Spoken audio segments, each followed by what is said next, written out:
Vital signs with Grace, a CNA student.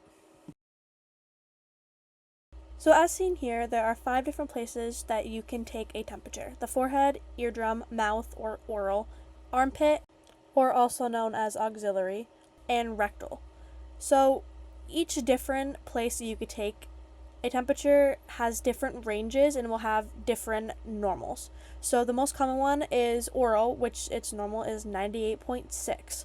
Now, all of these different places also use different tools to be able to take the temperature.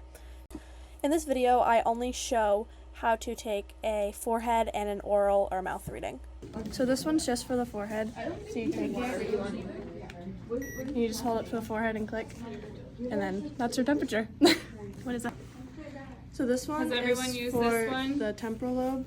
So you move their hair. Everyone comfortable with and this you turn one? it on, and you hold it. Has everyone looked at this one? And that's the temperature. And then for orally, take a probe, maybe, and then you turn it on with the flip down. It won't work. There we go. And then that's the temperature.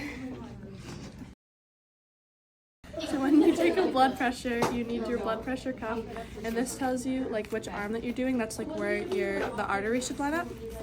So I'm doing her left arm. So you wrap it around.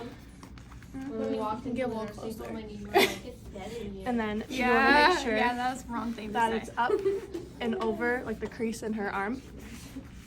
And then this loosens and tightens it, so all the way right is tightened. And then what you're gonna do is you're gonna make sure these are facing forwards into your ears. And then you put this onto like the center of the arm about where the artery is. And then you tighten this, so that way it'll inflate. And then you're gonna pump it up around like 160 to 180, so that way you can have like time in between to like settle it before like you start hearing the beats.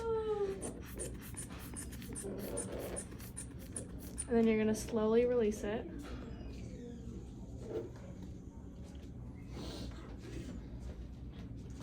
Yeah, you have a heartbeat. Your stars on there. I was like, whoa.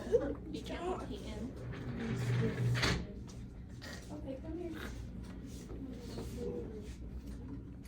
I got 142/78. Yep. So perfect. And then when you listen, the first beat that you hear, that's the start of the systolic pressure.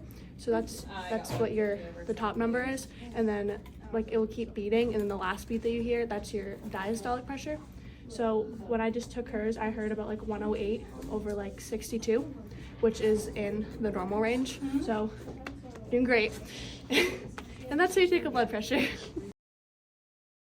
Alright, so the next step of vital signs is pulse and respiration. So usually you should do them at the same time, because if you tell someone that you're going to be doing respirations, which is like how many times they breathe in a minute, then they're going to think about their breathing, and then you're not going to get an accurate count. So the place where you're usually going to feel for a pulse is a radial artery. That's the one I'm going to use for this video, but there's many other arteries that you can take pulses from. So when you do it, you want to press with your either 2 or 3 fingers. You never want to use your thumb because it has a pulse in it itself, because that's where like your radial artery goes down into. So when you're feeling it, you want to count their pulse for 30 seconds if it's regular, and if it's not regular, you want to count it for a full minute. So if you do it for 30 seconds, you want to multiply by 2 to get that full minute, because it's beats per minute. And then so let's pause for a second. What I mean by a regular pulse is that a regular pulse is about a 2, which means that you can easily feel it. If you cannot feel a pulse at all, that probably means that they are not alive. If you can barely feel their pulse, then it's about a 1, so that means it is not regular, so you'd count it for a full minute. And then if you feel a pulse but it feels strong, like stronger than a regular pulse, or if it's bounding, then you would need to count for a full minute, so that way you can get an accurate reading. After I do that, I'm gonna watch and see her chest like fall and rise. That's 1 breath. And then you'll do that for a minute to see how many breaths per minute, and you should have about 12 to 20 breaths per minute, and a regular pulse is 60 to 100 beats per minute. So this is a computerized oxygen saturation. So what you do is you turn it on, and then you put it on their finger, and then you wait for it to load. So her oxygen is 98%, which is in the normal, and then this is her heart rate right now. And then if they have like nail polish or anything on, you have to take it off because it won't give a correct reading.